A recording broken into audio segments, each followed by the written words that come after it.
So this is my mom. Since my son was born, we all call her Meme. Right? So we're going to just ask a few questions. So the first one was, what was it like growing up in Carrefour in France when you were little? Well, we had a cafe at the time.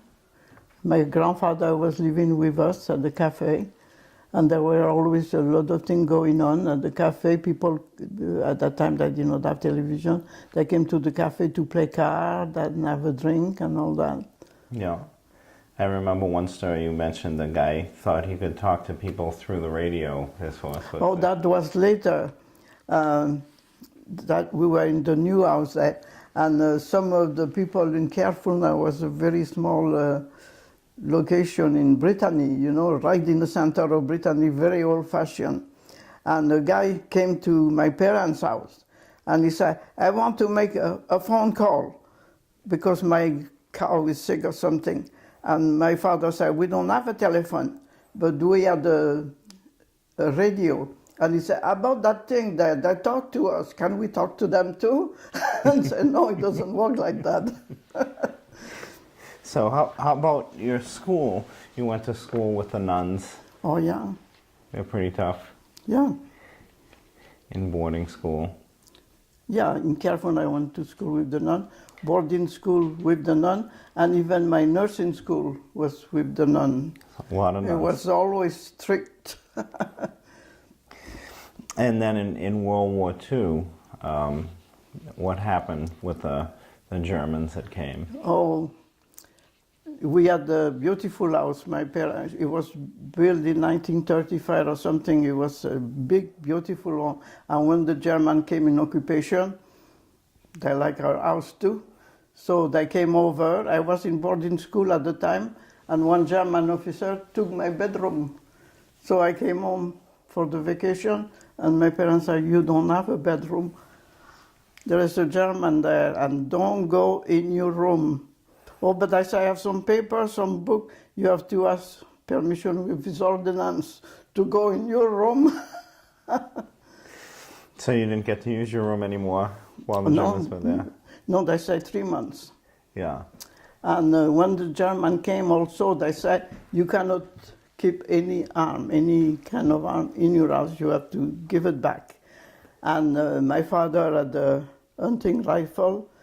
And we also had a revolver that belonged to my grandfather's sister. And my mother said, give it to them, if they found out that we kept a rifle and a revolver, we are in trouble. And my grandfather said, no, they won't get it. So he did hide it in the pan, and the Germans were cooking there over the rifle and the revolver. So was it frightening having the Germans in the house? Some of them were very strict, the big officer, but the other guys said, well, we are the winner, you are the loser, I used to say to my father. But you are home with your family, and you know where we are going from here. They said, Stalingrad. And he said, the Russians are waiting for us there, and they are on their territory. Yeah. So I remember you had said that he said he would rather lose than win, if that's what it meant. And one of the other stories that I thought was very interesting about the war was when the Germans wanted the horses, and there was the old horse named Martin. If you could tell that story. So they had to go to Pontivy. So if you had only one horse, you keep it. But if you had 2 or 3 horses, the Germans were going to take 2.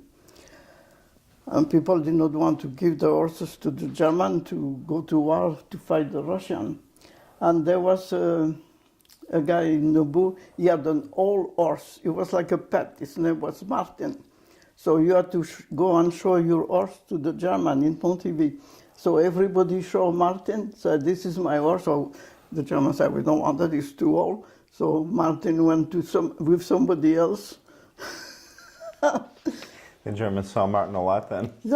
Yeah, but they had 4 sections.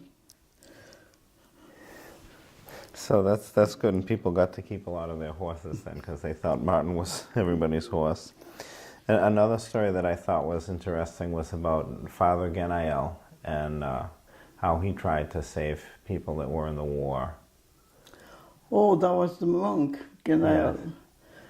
Yeah, and during the war there was a lot of parachutists, and when they came down, you know, you have to hide them and all that, and there was a monastery, and in the monastery only one of the guy could talk, Father Genael, he was at the door, and if a plane went down, the people came and hid the people, and they sent them to Timadoc, to the monastery. So when they arrived there, they put a robe on, barefoot in sandal, and they put them in the chapel. And the Germans were looking, and they said, they are not here. Can we look around? Go ahead. And we want to talk. Or they said, no, here is silence, prayer, meditation. They won't talk. No talking, yeah. So they were in the chapel, and those were American or British pilots. Yeah. But you said eventually the Germans took Father Genael away, and most families, their son afterwards. Yeah, named Genael in his honor. Yeah. My nephew, my sister, oldest son is Genael, in honor of Father Genael. Mm-hmm. And did you know anyone who was part of the resistance?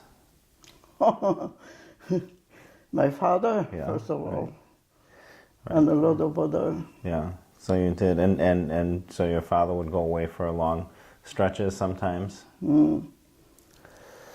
And I remember we were supposed to give all, if you have some rifle or any arm, you have to give it to the German.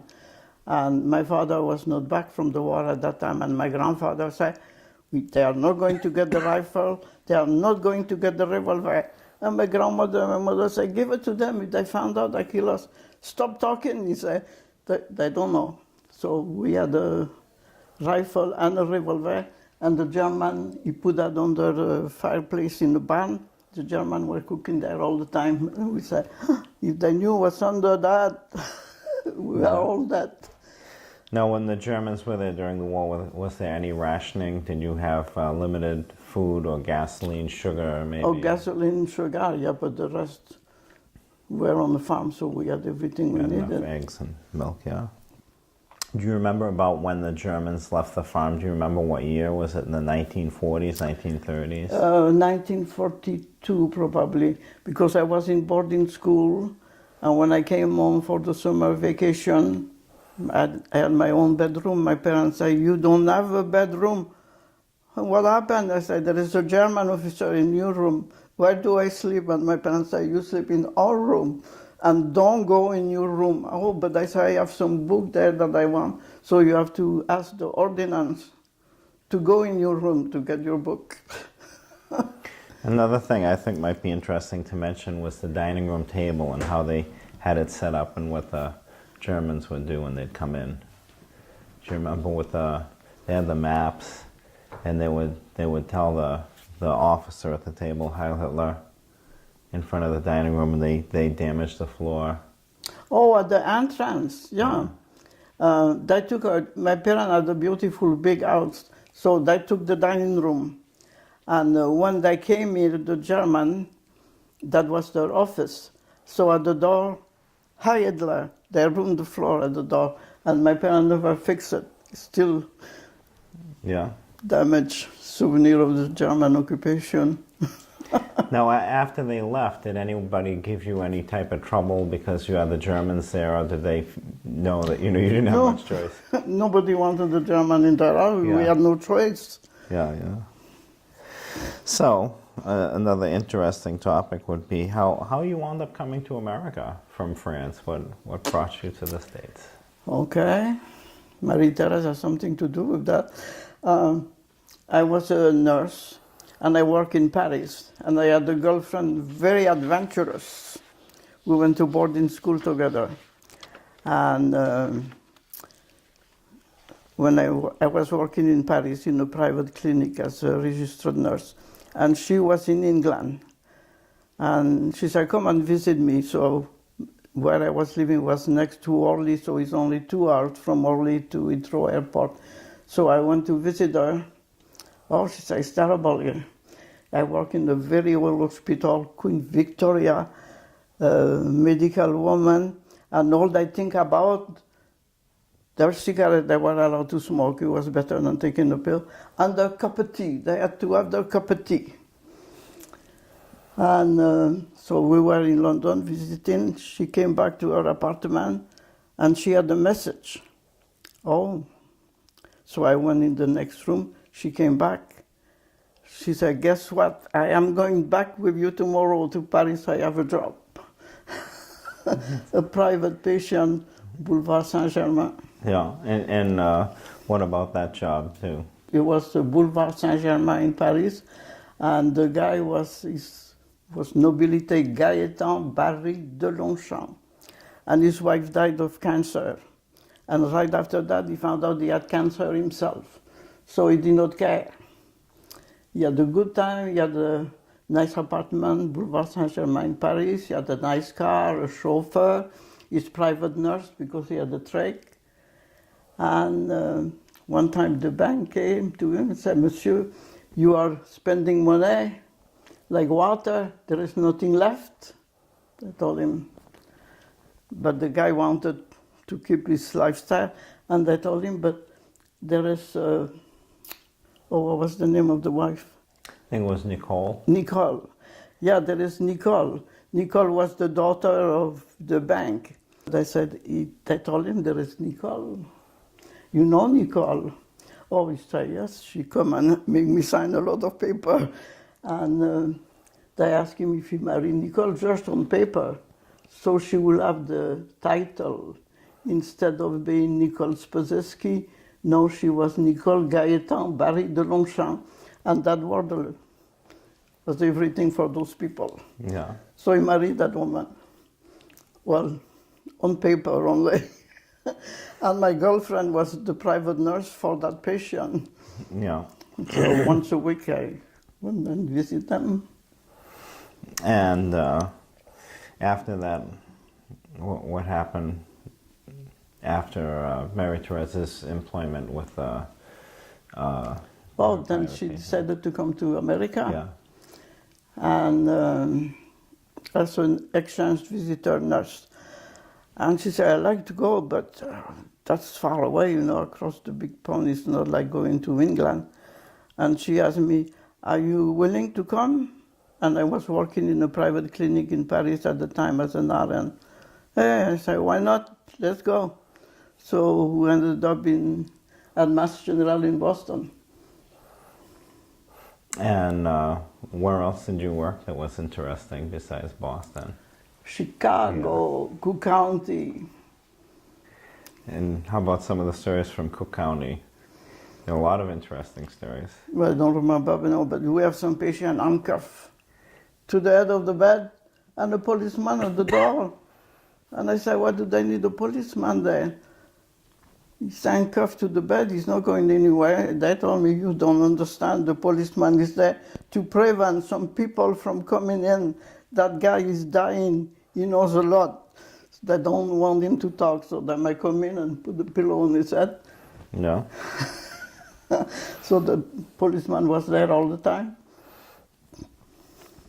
And then once you were married, you had to return, I remember. Yeah, I was here illegally. I came through Canada. So and I never went back. So, and do you remember about what year you wound up going back? So yeah, you got married in '62. Oh, so yeah, it was way after that. 64. Yeah, okay, I mixed up with the date. Yes. And how long did you go back for? I think it was 1 year. And what were some of the things that you did while you were back for that year? Well, Charlie came with me. Your father came with me, and we had an apartment there, just outside Paris. And you had some interesting stories about the cook too at the place. Oh yeah. Do you remember any of them? He used to want to bring food if you had guests, or. Oh yeah, Charlie knew some Armenian in Paris, and they came to visit us. I was the director of nursing in a private clinic, so I had an apartment there, and food and everything. And my husband was staying there with me, And he had a lot of friends from Paris, and they used to come on Sunday sometime to visit and to cook. So he said, I saw you had some guests. I said, yes, friend of my husband. And next time you have guests, you tell me, I will provide the meal for your guests too. I said, okay, but yesterday when the friend came, they had something special. I said, they had rima. He said, what's that? I said, that's raw meat. He said, they eat raw meat? I said, yes, they do. And the cook was a little bit wild sometimes. Wasn't there a story? He in the middle of the night, he had a gun. He wanted to shoot somebody. Yeah, there was another RN there, and she was married and she had 2 young kids. And her husband lost his job, but she had a room there since she was one of the RNs. So the husband and the children came and lived with her. And but according to the rule, the food provider was just for her, not for her family. But you know, she was nice to the cook, and he gave food for her husband, and her children. And so she was very nice to the cook. The husband got upset. And we were in bed one night at 11 o'clock, came banging on the door, and the wife said, come on, quick. My husband has a gun, he's going to kill the cook. Oh my God. And what happened? Did you get the gun away? Yeah, your father took the gun away from me. Oh, good. First he said, I don't have a gun. And he said, yes, you have a gun. But he dropped it behind him. So it worked out okay. The cook didn't shoot anybody. No. Oh, that's good. Well, those are certainly some good stories. And when you came back to the States, what was it like after you returned? Things were pretty normal. Yeah. But your father did not want me to work in nursing. He said, why don't you teach French? So I went and I taught French at Holy Cross. Yeah. Anything interesting about working at Holy Cross? Maybe the emphasis on sports? Oh, yeah. So we'll have an exam Monday. Oh, you cannot do that to us? Why not? You have the weekend for get ready for the test. Oh, you know who we are playing Sunday? I don't remember the other team. Forget it. So I told that to the head of the department. He said, yes, forget it. This is Holy Cross. French is okay, but sport come first. Yeah. When I was born, how did that change? Anything different for you after that? But no, then I stay home. And then you stayed home. Well, you still work part-time then? Yeah, after I worked part-time, 3 to 11. But nursing, not teaching at that time? Nursing, yeah. Yeah. And Nobody was taking French, everybody was taking Spanish. Suddenly, before the foreign language was French, but after a while it was Spanish. Yeah, yeah. Well, I think that's probably most of the questions that we had, and I thought it was nice that we could save these questions and preserve them forever.